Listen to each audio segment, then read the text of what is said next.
ce qu'on considère comme, nous, la 4e époque, hein. Dans les années 2000, les avancées technologiques liées à l'IP ont amené une nouvelle explosion de médias avec d'abord une multitude de web radios, puis, d'ailleurs étrangement, hein, plus tardivement, un certain engouement autour du podcasting. Et encore une fois, même mécanique, une nouvelle technologie qui facilite l'écoute, une nouvelle diversité de formats de contenu qui paraissent innovants. Les auditeurs en sont friands, tout simplement parce qu'ils sont lassés de la pauvreté des programmes et de leur nature un peu archaïque, hein, d'accès, hein, vis-à-vis de ce qu'ils considèrent maintenant comme des médias traditionnels. Et donc, même suite. D'abord, c'est un grand brouhaha sans régulation, et puis petit à petit, hein, quelques nouveaux acteurs s'imposent au milieu de nombreuses structures éphémères, et puis les historiques s'adaptent ou meurent. Eh oui. Et la réponse de l'État face à tous ces chamboulements est toujours un peu hésitante. D'ailleurs, même encore aujourd'hui, en 2021, hein. Avec le DAB+, on arrive à contrôler l'accès des radios. Le souci, c'est que maintenant, la technologie de diffusion de référence, c'est inévitablement devenu Internet, hein. C'est un canal mondial. En plus, c'est difficilement contrôlable. C'est ça le problème. Autre caractéristique aussi, c'est qu'il nécessite pratiquement aucun investissement en matériel, à part son ordinateur et un micro, hein, pour les gens qui veulent émettre. Et côté réception, c'est pareil, aucun récepteur spécifique, à part un smartphone que tout le monde a maintenant dans sa poche. À défaut, son ordinateur ou sa tablette, quoi. La seule question qui se pose, c'est quel sera le type de censure qui sera imposé pour limiter cette prolifération.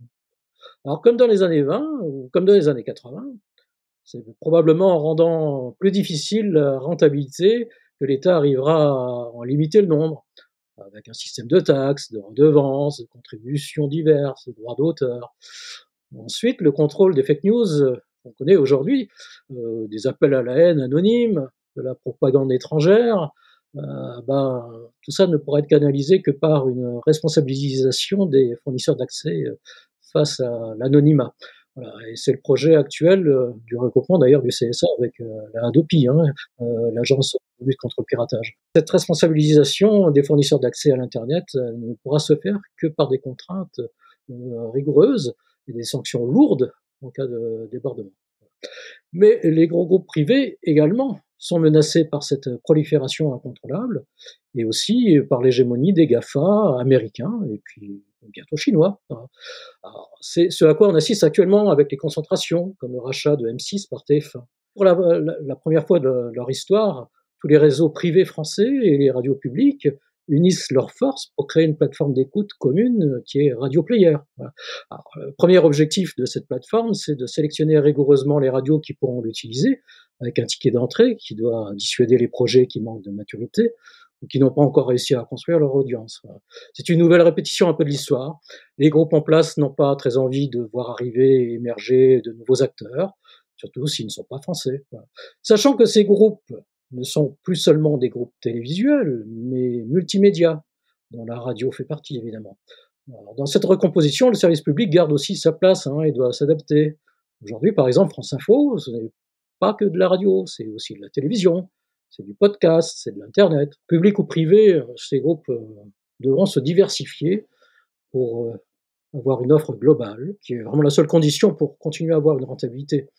Aujourd'hui, vraiment, tout ce secteur est en pleine mutation, avec de nouveaux groupes, comme Altis Europe, qui a une offre à la fois d'opérateurs télécoms, mais aussi de contenu, avec des chaînes radio et télévision, comme RMC, BFM. Comme pour les époques précédentes, on assiste à des restructurations dans tous les domaines, des constitutions de gros réseaux.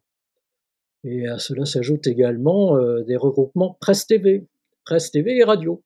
Voilà. Dans les années 30, le journal Le Petit Parisien avait créé sa radio, Le Poste Parisien. Aujourd'hui, le groupe Les Échos Le Parisien, qui est un petit peu le descendant du Petit Parisien, ce groupe détient Mezzo, radio classique, investi dans des studios de podcast comme Binge Audio, vous connaissez bien, produit des podcasts pour les titres de presse. Voilà. Altis contrôle la presse comme 01net, comme BFM, RMC Story, RMC Découverte à la télévision, ainsi que les radios RMC, BFM Business, sans oublier le développement sur le plan local de BFM Grand Lille, BFM Lyon, etc. Eh bien justement, en parlant d'Altis, pour moi, l'émission De quoi je me mail décrit parfaitement la tournure, la transformation du média radio. Alors De quoi je me mail, hein, c'est une émission hebdomadaire présente à la radio sur RMC depuis le 1er septembre 2000, qui est passée exclusivement en podcast entre 2009 et 2019. L'émission est devenue filmée pour être diffusée sur la chaîne YouTube et la chaîne télé de 01net. Donc 01net qui est un site en ligne spécialisé sur les sujets liés aux nouvelles technologies. Ils ont aussi une version en magazine. Et puis depuis janvier 2021, De quoi je me mail est diffusé sur BFM Business. BFM Business qui est quand même le premier média français intégralement diffusé en radio et en télévision. Donc ce show, De quoi je me mail, reste une référence avec une audience non négligeable.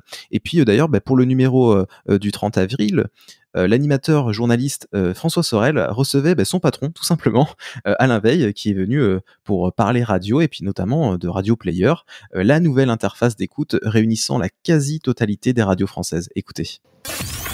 BFM Business et 01 TV présentent De quoi je me mêle, François Sorel.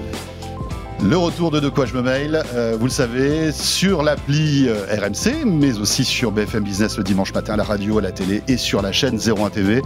La chaîne 01 TV que vous retrouvez aussi, bien sûr, vous le savez, et bien sûr les box SFR, Orange, Free et sur France Sat aussi.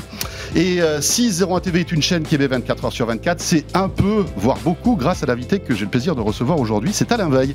Bonjour Alain. Bonjour François Sorel. Alors vous êtes le fondateur de Next Radio TV, qui regroupe les médias de la marque RMC, BFM, alors en radio et en télé, bien sûr. Vous êtes aussi le PDG d'Altis, Altis qui regroupe aujourd'hui donc Next Radio TV et l'opérateur télécom SFR, dont vous êtes aussi le PDG. Et on va parler de tout ce beau monde, parce qu'on voit qu'il y a des ADN en commun entre la radio, entre le très haut débit, entre la télé aussi. On va donc parler de radio aussi, puisque depuis quelques jours, un nouveau service est disponible qui s'appelle Radio Player. C'est une plateforme sur laquelle on retrouve plus de 200 radios, 600 web radios et plus de 100 000 podcasts. Alors on retrouve les radios du groupe Radio France, de RTL, de Lagardère, des Indés, du groupe Next Radio bien sûr. C'est une initiative commune à tous les acteurs de la radio parce que le temps presse, Alain Veil. L'audience de la radio est en baisse depuis quelques années. Cette baisse a été d'ailleurs accélérée avec cette période de pandémie. On va rentrer dans les médias. Est-ce que c'est un vieux média qui devient un peu has-been, la radio ? Non, pas du tout, mais comme n'importe quel secteur de l'économie, comme n'importe quelle activité quotidienne, n'importe quelle entreprise, la radio est confrontée aussi au challenge de la transformation numérique. Donc il faut s'adapter, tous les métiers doivent s'adapter, nos vies changent.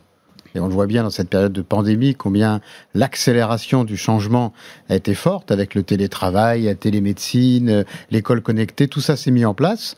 Donc la radio avant, elle était diffusée en grandes ondes, puis après en FM. Moi j'ai démarré dans la radio avec la FM. C'était il y a 40 ans, donc il y a longtemps, près de 40 ans. Ça ne nous rajeunit pas, en effet. Ça ne nous rajeunit pas. Cela dit, la FM existe toujours, donc on n'est pas des vieux croutons. La FM, c'est une technologie extrêmement robuste, extrêmement qualitative, donc qui a bien fonctionné. Mais aujourd'hui, la radio doit s'adapter à son époque, avec toutes les possibilités offertes par le numérique. Il y a des risques, il y a des opportunités, il faut bouger. Et l'initiative de Radio Player, c'est une initiative pour faciliter l'accès à la radio numérique via son smartphone, par exemple, ou via son ordinateur. Aujourd'hui, le smartphone est devenu le transistor du 21e siècle. Donc, il fallait avoir une plateforme qui s'adapte. Mais ce n'est qu'une toute petite partie de la transformation des radios qui doivent s'adapter à l'époque. Des ondes Vocast.